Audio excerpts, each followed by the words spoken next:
बोलो शिव जी भगवान की जय हो। सोमवार व्रत कथा।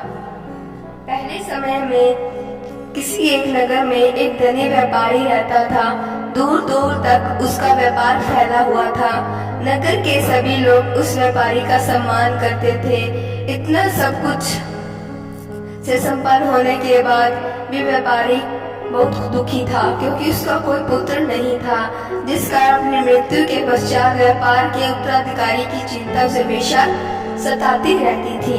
पुत्र प्राप्ति की इच्छा से व्यापारी प्रत्येक सोमवार भगवान शिव की व्रत पूजा किया करता था और शाम के समय शिव मंदिर में जाकर शिव जी के सामने घी का दीपक जलाया करता था। उसकी भक्ति देखकर माँ पार्वती प्रसन्न हो गई और भगवान शिव से उस व्यापारी की मनोकामना पूर्ण करने का निवेदन किया।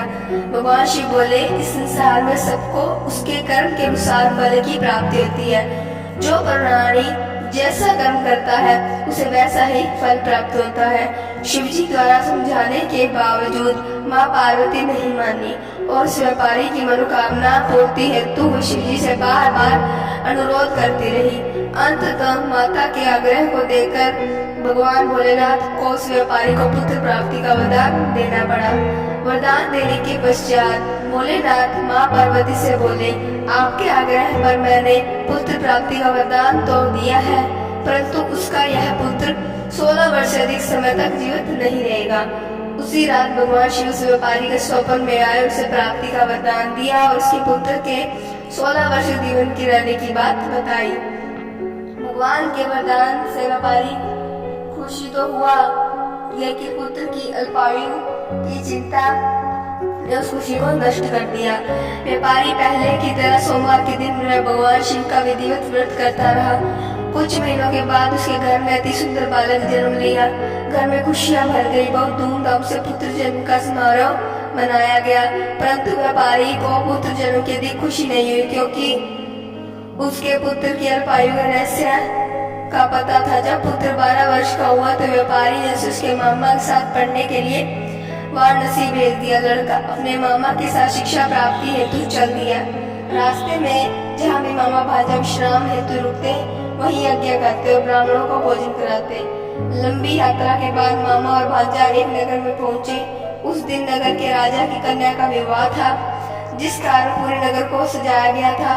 निश्चित समय पर बारात आ गई, लेकिन वर का पिता अपने बेटे के एक आंख से कांधे होने के कारण बहुत चिंतित था। उसे भय था कि इस बात का पता चलने पर कहीं राजा विवाह से इंकार न कर दे, इससे उसकी बदनामी भी होगी।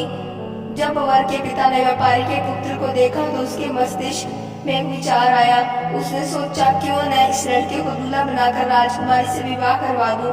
विवाह के बाद इसको धन देकर विदा कर दूंगा और राजकुमारी को अपने नगर ले आऊंगा।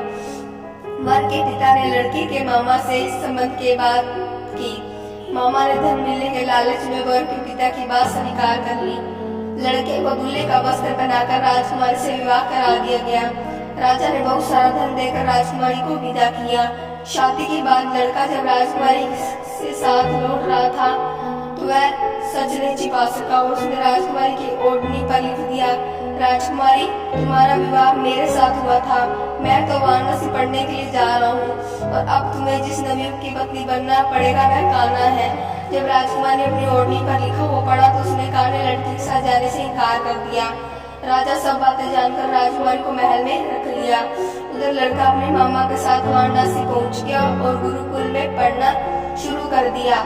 जब उसकी आयु 16 वर्ष की हुई तो उसने यज्ञ किया। यज्ञ के समाप्ति पर ब्राह्मणों को भोजन कराया और खूब अन्न वस्त्र दान किए। रात को वह अपने शयन कक्ष में सो गया।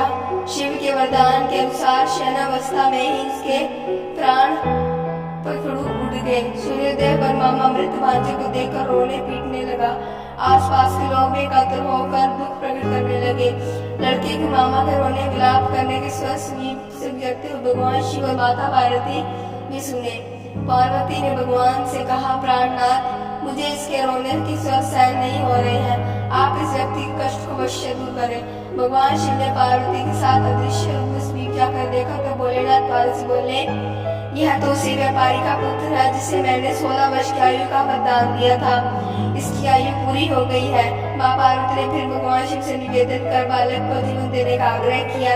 माता पार्वती के आग्रह पर भगवान शिव ने उस लड़की को जीवित होने का वरदान दिया और कुछ ही पल में वह जीवित होकर उठकर बैठ गया। शिक्षा समाप्त करके लड़का मामा के साथ नगर की ओर चल दिया। दोनों चलते हुए उसी नगर में पहुंचे जहां उसका विवाह हुआ था। उस नगर में भी यज्ञ के आयोजन किया।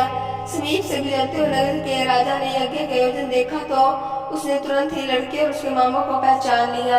यज्ञ के समाप्त होने पर राजा मामा और लड़के को महल ले गया। कुछ दिन उन्हें महल में रखकर बहुत सा धन वस्त्र आदि देकर राजकुमारी के साथ विदा कर दिया। इधर भूखे प्यासे रहकर व्यापारी और उसकी पत्नी बेटे की प्रतीक्षा कर रहे थे। उन्होंने प्रतिज्ञा कर रखी थी कि यदि उनके बेटे की मृत्यु का समाचार मिला तो दोनों अपने प्राण त्याग देंगे। परंतु जैसे ही उनके बेटे के जीवित वापस लौटने का समाचार सुना तो वह बहुत प्रसन्न हुआ। वह अपनी पत्नी और मित्रों के साथ नगर के द्वार पर पहुंचा। अपने बेटे का विवाह का समाचार सुनकर पुत्र वधू राजकुमारी को देखकर उसकी खुशी का ठिकाना न रहा। उसी रात भगवान शिव ने व्यापारी के सपन में आकर कहा, हे श्रेष्ठी, मैंने तेरे सोमवार के व्रत करने और व्रत कथा सुनने से प्रसन्न होकर तेरे पुत्र को लंबी आयु प्रदान की है। पुत्र की लंबी आयु जानकर व्यापारी बहुत प्रसन्न हुआ। सोमवार का व्रत करने से व्यापारी के घर में खुशियां लौट आई। शास्त्रों में लिखा है कि जो स्त्री पुरुष सोमवार का विधिवत व्रत करते हैं और व्रत कथा सुनते हैं उनकी सभी इच्छाएं पूर्ण होती हैं। शिव भगवान की जय।